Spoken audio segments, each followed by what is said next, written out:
I knew my fiancée was lying about the lost ring, so I offered a huge reward and her secret lover showed up to claim it. She panicked and begged me don't do this here, but her betrayal was exposed to everyone. I'm Ethan, 30, male, and the carefully constructed world I had built for myself shattered the moment my fiancée claimed she had lost the engagement ring that had been in my family for 3 generations. It wasn't just a piece of jewelry. It was a symbol, a 100-year-old promise passed down from my great-grandfather to my grandfather, from my father to me. It was a beautiful, unique piece, a classic platinum band with a single, elegant diamond flanked by two smaller sapphires that my mother always said represented truth and loyalty. And Chloe, the woman I loved, the woman I was supposed to spend the rest of my life with, had lost it. Or so she said. Our story began like many do these days, a chance meeting through mutual friends, a spark of connection, and a whirlwind romance that felt like something out of a movie. Chloe was vibrant and full of life, a personal trainer and yoga instructor who seemed to radiate positive energy.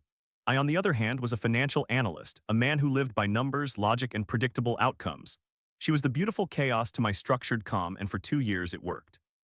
It more than worked, it was perfect. We balanced each other out. She taught me to be more spontaneous, and I provided a grounding force in her life. When I proposed 6 months ago on a trip to the coast, under a sky full of stars, her tearful yes was the single happiest moment of my life. But looking back now, the cracks had started to appear long before the ring went missing. It was a slow fade, so subtle that I almost convinced myself I was imagining it. The first sign was her phone. It had once been a non-issue, left on the coffee table or the nightstand without a second thought.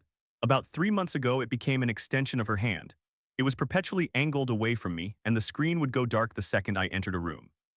When I once casually asked who she was texting that had her smiling so much, her usual bright openness was replaced by a flash of irritation. "Just a new client," she'd snapped before quickly softening her tone. "Sorry, it's just been a stressful week, lots of new people to manage." I let it go. It was plausible, her gym had recently launched a new fitness challenge. Then came the late nights at work. Chloe's schedule had always been a bit erratic, with early morning classes and evening clients, but it was predictable. Suddenly, she was having private client sessions that ran until 10 or 11 p.m., sometimes 3 nights a week. When I'd offer to pick her up, she'd insist I didn't have to.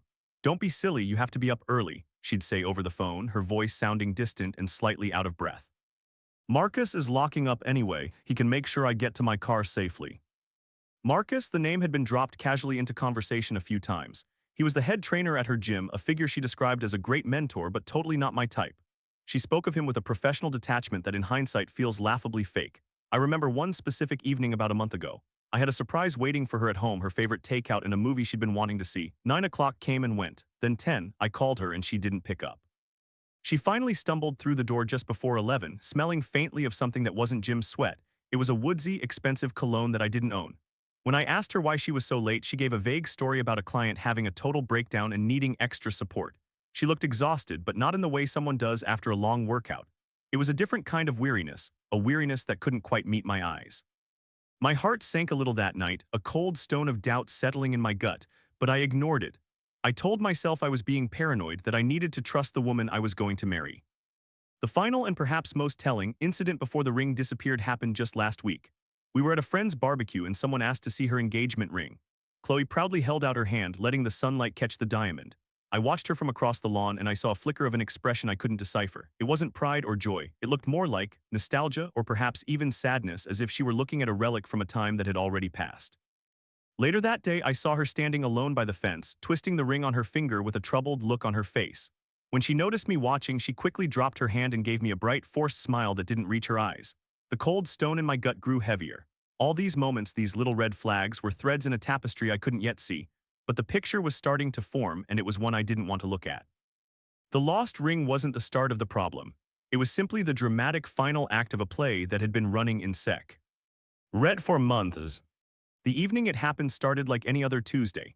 I was in the kitchen preparing a simple dinner of pasta and salad when Chloe burst through the front door. Her face was pale, her eyes wide with a manufactured panic that my analytical brain immediately registered as slightly over the top. She didn't even take her shoes off, just dropped her gym bag on the floor with a heavy thud. "Ethan," she gasped, her voice trembling. "Oh, Ethan, something terrible has happened." I turned off the stove and walked over to her, a sense of preemptive dread washing over me. "What is it, Chloe? What's wrong? Are you hurt?" She shook her head, and then the performance truly began. Her lower lip started to quiver and her eyes welled up with tears that seemed to be summoned on command. She held up her left hand, which was conspicuously bare. My ring, she whispered, her voice cracking. It's gone, I've lost it. I looked at her hand, then back at her face. I felt my own expression remain placid, almost unnaturally calm. Inside, however, a switch flipped. The vague, floating anxieties of the past few months suddenly coalesced into a sharp, painful certainty. This was it. This was the lie. What do you mean you lost it? I asked, keeping my voice even and gentle. Where, how? At the gym, she said, the words tumbling out in a rehearsed rush. I took it off to teach my high-intensity interval class. I always put it in the small zippered pocket of my gym bag, always. After my last client, I went to put it back on and it wasn't there. The pocket was unzipped. It must have fallen out somewhere. I've looked everywhere, Ethan. I retraced my steps a dozen times. I had everyone looking for it. It's just gone. She buried her face in her hands and began to sob. They were loud, dramatic sobs, but they felt hollow. I'm a financial analyst. I spend my days looking at data, at patterns, at projections. I search for anomalies, for things that don't add up. Chloe's story didn't add up. She cherished that ring. In the beginning, she was almost pathologically careful with it. She had a special velvet-lined box for it on her nightstand for the rare occasions she took it off at home. The idea that she would just toss it into a gym bag pocket, a pocket that was somehow mysteriously unzipped, felt profoundly wrong. I put my arms around her, patting her back in what I hoped was a comforting gesture. My mind, however, was racing. It's okay, I murmured, the words tasting like ash in my mouth. It's just a thing, Chloe, will find it. But it's not just a thing, she cried, pulling back to look at me, her face a mask of anguish. It's your great-grandmother's ring, it's irreplaceable, your mother will hate me, you must hate me. She searched my face, looking for the anger and devastation she clearly expected, the reaction her performance was designed to elicit. And in that moment, seeing the desperate theatricality in her eyes, my path became clear. Getting angry would be playing my part in her script. Accusations would lead to denial, to gaslighting, to a fight that would solve nothing and show my hand too early. No, my mind works best under pressure. It craves logic, strategy. If she was playing a game, then I would simply have to change the rules. A cold, quiet resolve settled over me. I wasn't going to find the ring. I was going to make the ring find me. I could never hate you, I said, my voice now genuinely soft, not with love, but with a chilling kind of pity. I took her bare hand in mine. Listen to me. It's a beautiful ring and it means the world to me because of my family. But you mean more. We are what's important. Freaking out about it isn't going to help. Did you file a report with the gym's management? She nodded quickly, wiping at her dry cheeks. Yes, of course. The manager on duty helped me look. They said they'd check the security footage, but the locker rooms don't have cameras, obviously, and the main gym floor is so big. Okay, I said, leading her to the sofa. Then you've done everything you can for tonight. Let's just sit down. We'll think about it with fresh eyes in the morning. Maybe a cleaning person will find it. She finally seemed to calm down, her sobs subsiding into little sniffles. She leaned against me, her body still tense. You're being so calm, she whispered. I thought you would be furious. I'm not calm, Chloe, I lied, though in a way it was the truest thing I'd said all night. I'm just trying to be logical. Panicking won't make it reappear. As she rested her head on my shoulder, I stared at the blank wall across the room. The seed of a plan sown the moment she held up her empty hand began to sprout. She didn't lose the ring. I was almost certain she had given it to someone, to Marcus perhaps, maybe as a promise or a symbol that she was choosing him.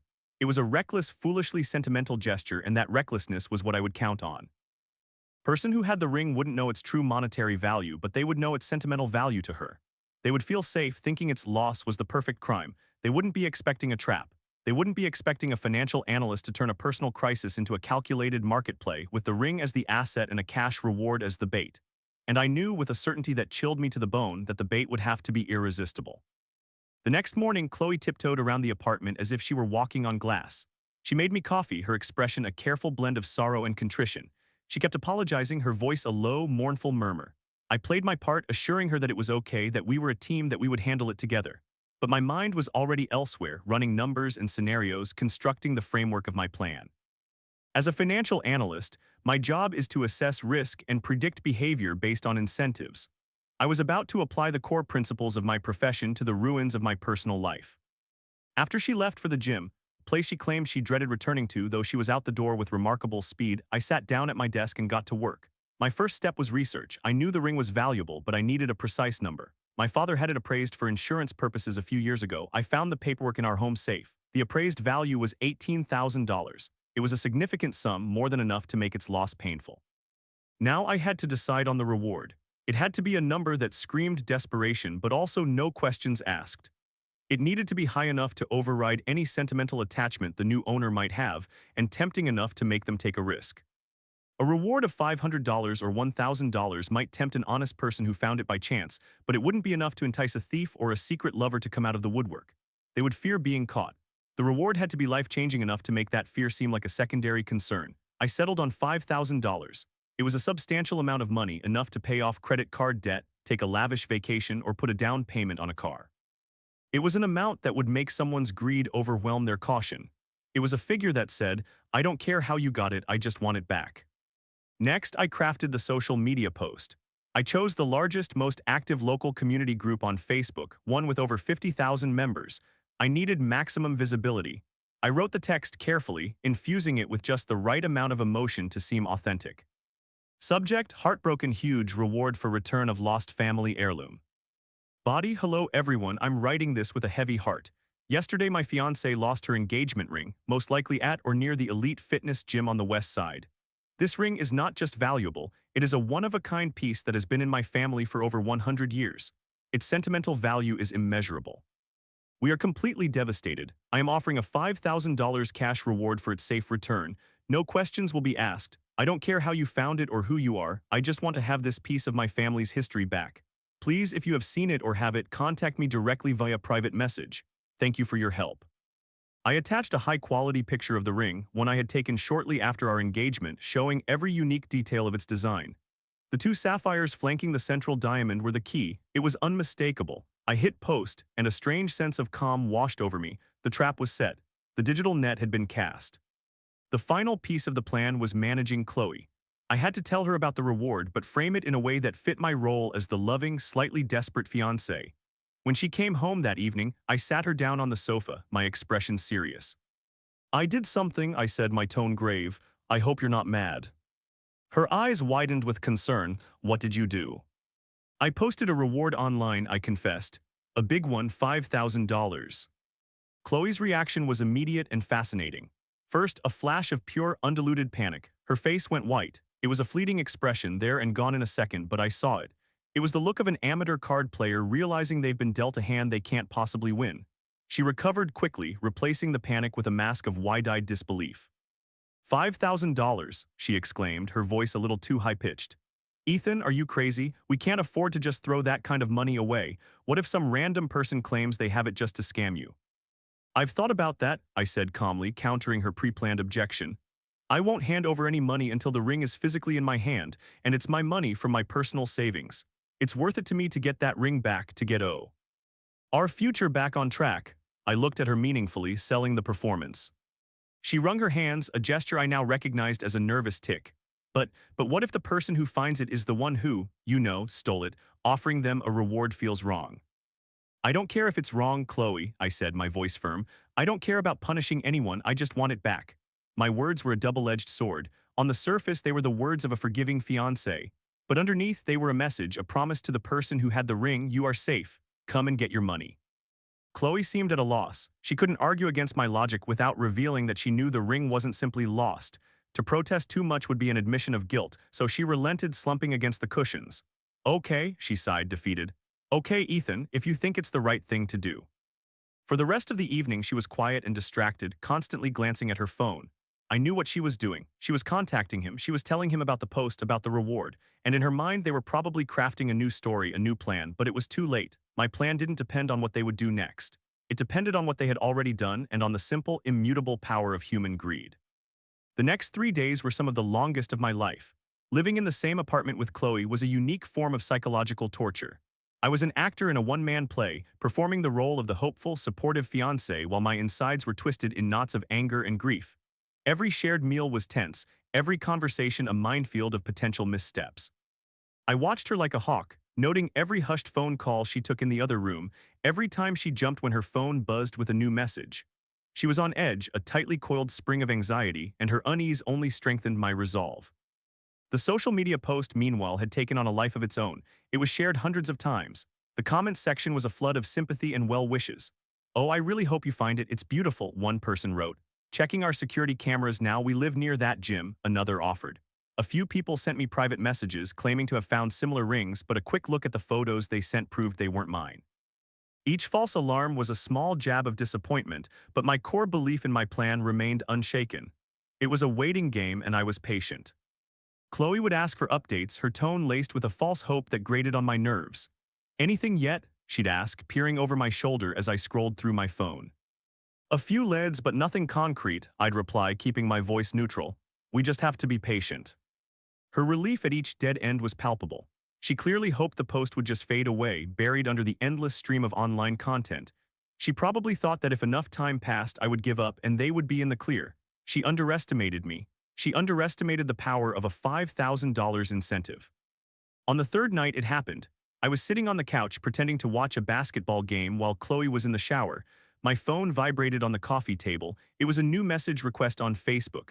The profile picture was a generic gym logo. The name was Marcus Thorne. My heart hammered against my ribs. A cold wave of adrenaline washed over me. This was it. I took a deep breath, my finger hovering over the screen before I finally tapped to open the message. The text was short and to the point.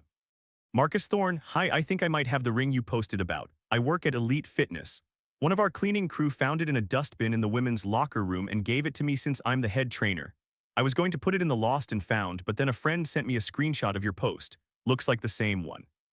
I read the message 3 times. The story was clumsy, almost comically so. A cleaner found it in a dustbin, and instead of turning it into management immediately, they gave it to him, and he just happened to wait until seeing a social media post to act on it. It was a flimsy, transparent lie constructed to create a plausible distance between himself and the theft.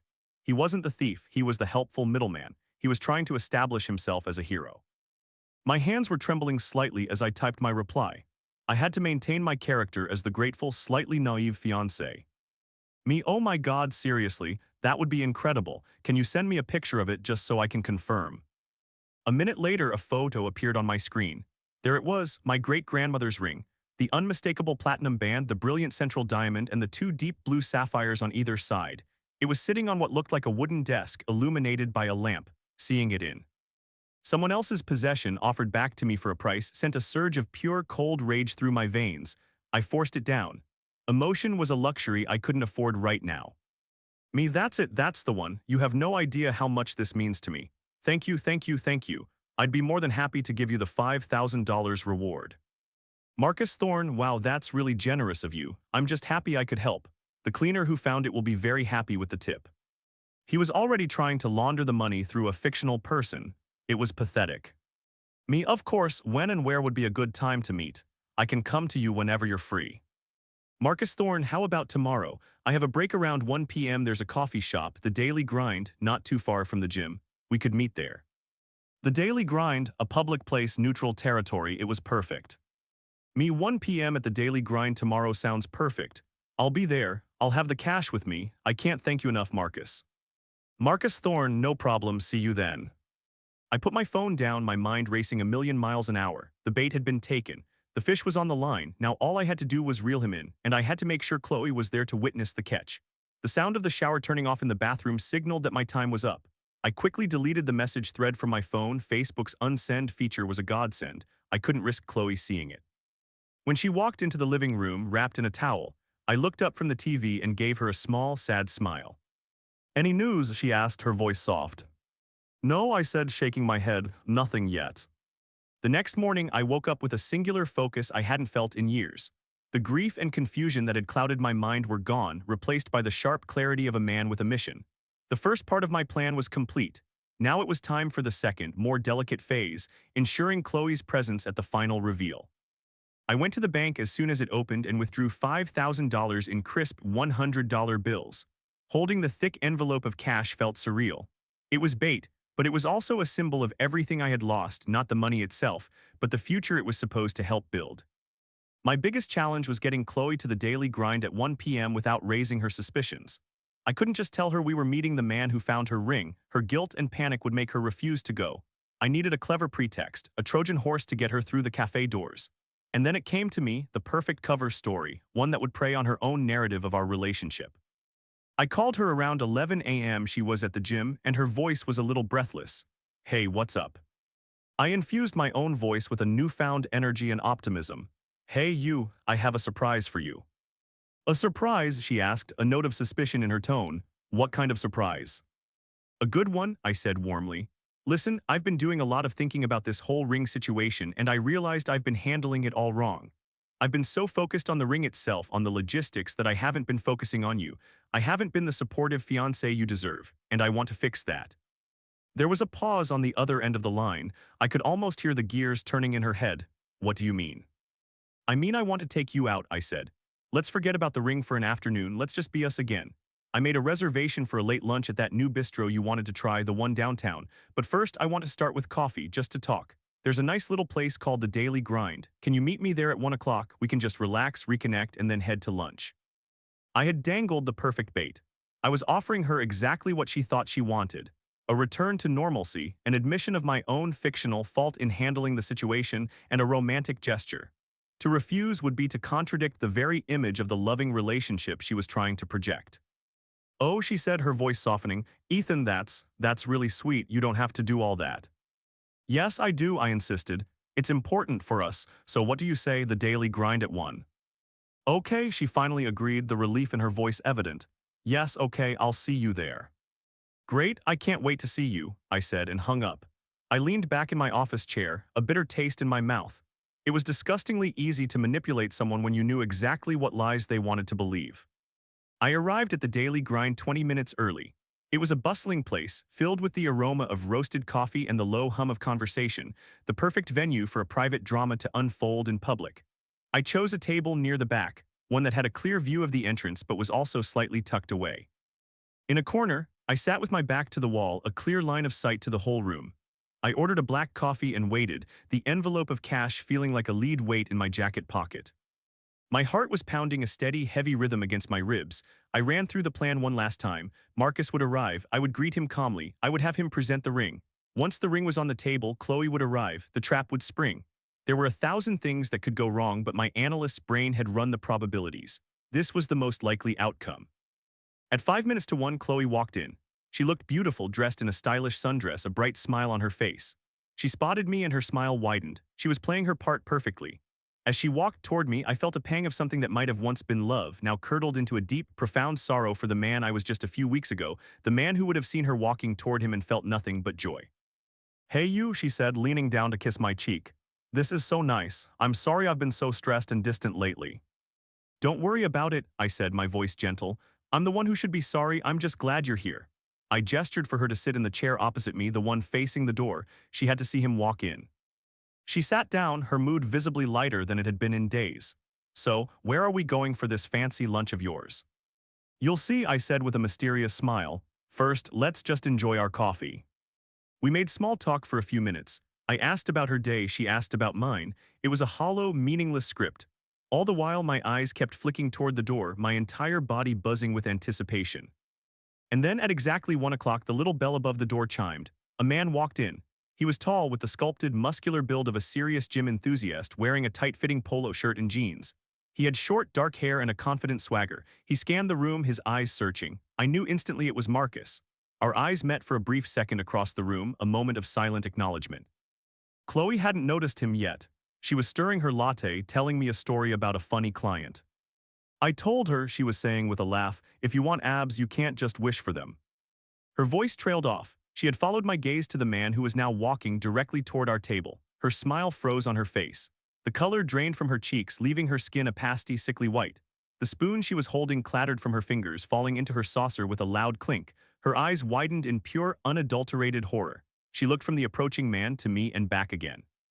The beautiful, happy woman who had walked in just minutes ago was gone, replaced by a cornered animal. The trap had sprung. Marcus arrived at our table with a friendly, confident smile, his eyes fixed on me. He hadn't yet registered the significance of the woman sitting opposite me, whose face had become a frozen mask of terror. Ethan, he asked, extending a hand, I'm Marcus from the gym. I stood up and shook his hand, my grip firm and steady. Marcus, thanks so much for coming. My voice was calm, almost serene. I glanced at Chloe, whose eyes were wide and darting between the two of us. She looked like she was about to faint. She opened her mouth to speak, but no sound came out. This is my fiancée, Chloe, I said, gesturing towards her. I think you two know each other. Marcus's smile faltered for the first time. He looked at Chloe properly, and a flicker of confusion crossed his face, quickly followed by dawning recognition and alarm. Oh, hey, Chloe, he said, his voice suddenly losing its easy confidence. What a coincidence. Isn't it? I said pleasantly, sitting back down. Please, Marcus, have a seat. He hesitated, his eyes locked on Chloe S. He looked deeply uncomfortable, but he had come for his money, so he reluctantly pulled up a chair and sat down with us. The three of us sat in a tableau of suffocating silence for a moment. The cheerful bustle of the coffee shop around us seemed to fade into a dull roar. So I began, breaking the silence as I looked directly at Marcus. You have the ring. He cleared his throat, eager to get to the point. Yeah, right here. He reached into his pocket and pulled out a small object wrapped in a napkin. He carefully unwrapped it and placed it on the table between us. There it was. My family's legacy, my broken promise, sitting on a cheap wooden table next to a half-empty sugar dispenser. I didn't look at the ring, I looked at Chloe. A single tear was tracing a path down her cheek. She was staring at the ring as if it were a venomous snake. That's it, I said quietly, that's the one. I pushed the thick white envelope of cash across the table toward Marcus, and this is F. Or you $5,000 as promised. Marcus's eyes lit up as he looked at the envelope. Greed momentarily won the battle against his anxiety. He reached for it, but I kept my hand on top of it. Before you take it, I said, my voice dropping to a low, serious tone, I just have one question for you. Your message said one of the cleaners found it in a dustbin. That's right, Marcus said quickly, a little too quickly. Maria, she works the night shift. She found it while emptying the trash from the women's locker room. I see, I said, nodding slowly. That's a very interesting story, because I happen to know that Chloe didn't lose this ring in the women's locker room, or anywhere else in the gym for that matter. Marcus froze, his hand hovering over the envelope. He glanced nervously at Chloe, who was now visibly trembling, her face pale. I don't know what you're talking about, he stammered. I'm just telling you what she told me. Are you? I asked, my voice laced with ice. I finally turned my full attention to Chloe. Her eyes were pleading with me, begging me to stop. Chloe, I said softly, but with an edge of steel she had never heard from me before. Why don't you tell me the truth? Why don't you tell me why you really gave my great-grandmother's ring to Marcus? The question hung in the air between us, heavy and toxic. Chloe choked back a sob, shaking her head. Ethan, please, she whispered, don't do this here. Here or at all, I countered, my voice still quiet, but carrying a weight that cut through the cafe's ambient noise. You had 3 months, Chloe, 3 months of lies, of sneaking around, of making me feel like I was going crazy. You stood in our apartment and cried fake tears, telling me you had lost this, but you didn't lose it, you gave it away. You gave a piece of my family, a piece of us, to him as what? A promise, a down payment on a new life. Marcus looked utterly horrified. He pushed the envelope of cash away from himself as if it were contaminated. Whoa, hang on, he said, holding his hands up. She told me you two were having problems. She said you were basically broken up. She gave me the ring and she said it meant she was choosing me. The confession, so blunt and artless, hit me harder than I expected. I squeezed my eyes shut for a second, the pain a physical blow. So that was it. Not just infidelity, but a full-blown emotional transfer, with my family's heirloom used as the closing gift. I opened my eyes and looked at the woman I thought I knew. You were broken up, I asked her, my voice barely a whisper. Is that what you told him? Were you planning on telling me we were broken up before or after you moved in with him? Chloe finally broke. She buried her face in her hands, her shoulders shaking with gut-wrenching, genuine sobs. I'm so sorry, Ethan, she cried into her hands. I never meant to hurt you. I was confused. I didn't know how to tell you.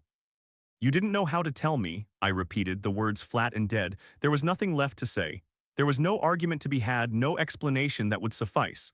The truth was laid bare on the table right next to the ring. I stood up, my chair scraping harshly against the floor. I picked up the ring, its metal cool against my skin, and slipped it into my pocket. Then I picked up the envelope of cash. I looked at Marcus, whose face was a mixture of guilt and shock. Here's what's going to happen, I said to him, my voice devoid of all emotion. You're going to get up and you're going to walk out of here. You're not getting this money. The reward was for the return of a lost item. This was the recovery of stolen goods. Consider your freedom your reward. He stared at me, then at Chloe, and without another word, he stood up and practically fled from the cafe. I was left standing at the table with the crying woman who had been my fiancée just 10 minutes ago.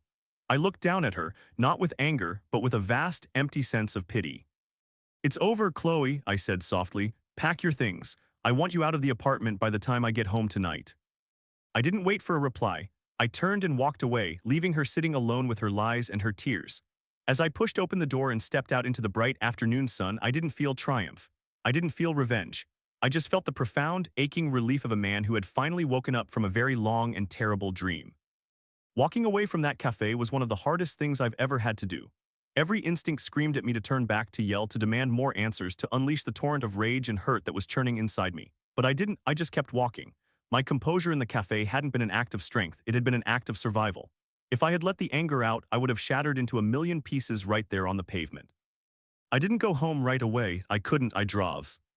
To a park overlooking the city, a place Chloe and I had gone on one of our first dates. I sat on a bench, took the ring out of my pocket, and just stared at it. For 100 years, this small object had been a symbol of love, commitment, and family. In Chloe's hands, it had become a symbol of deceit. Holding it now, it felt like it was finally clean again.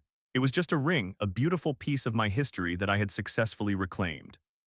When I finally returned to the apartment hours later, it was quiet. 2 suitcases and 3 cardboard boxes were sitting neatly by the front door.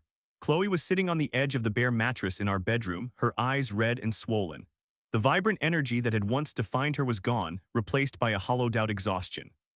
She stood up when I entered. "My friend is on her way to pick me up," she said, her voice raspy. "I'll be gone in an hour." I just nodded, unable to speak. "For what it's worth," she continued, twisting her hands together, "Marcus was right. I told him we were over. I was a coward. I was living a lie because I was too scared to face the truth and too scared to hurt you. I ended up doing something so much worse. I know sorry doesn't fix anything, but I am truly deeply sorry, Ethan." I looked at her, the woman I had planned to build a life with, and I felt nothing. The anger had burned itself out, leaving behind only the cold ashes of disappointment. "I am too, Chloe," I said, and I meant it. "I'm sorry for the man you turned me into these last few days. I'm sorry I had to set a trap to hear the truth. But most of all, I'm sorry that you thought so little of me that you couldn't just grant me the basic decency of a conversation." There was nothing else to say. I walked into the living room and waited by the window, staring out at the street until a car pulled up and she carried her boxes out of my life for good. The moment the door clicked shut behind her, a profound silence descended on the apartment. It was the sound of an ending, but it was also the sound of a new beginning. It was the sound of peace. In the weeks that followed, I went through the motions of disentangling our lives. There were tears, there was pain. There was the gut-wrenching process of telling our families and friends that the wedding was off. But with each difficult conversation, with each day that passed, the weight on my shoulders felt a little lighter. My instincts had been right. That cold stone of doubt in my gut hadn't been paranoia, it had been a warning. And by listening to it, by trusting my analytical mind over my hopeful heart, I had saved myself from a lifetime of unhappiness. I had dodged a bullet, and the relief of that realization eventually eclipsed the pain of the betrayal. So to anyone watching or listening to my story, I want to say this: trust your gut. People can lie, situations can be manipulated, but that little voice inside you, that feeling that something is fundamentally wrong, is often the purest truth you have. It's not about being cynical or suspicious of everyone. It's about honoring your own intuition. Sometimes, the most loving thing you can do for your future self is to be brave enough to ask the hard questions and to be prepared to walk away from the answers, no matter how much it hurts. My story had a painful ending, but it was an ending I wrote on my own terms. And because of that, I can now turn the page and start a new chapter, free and clear.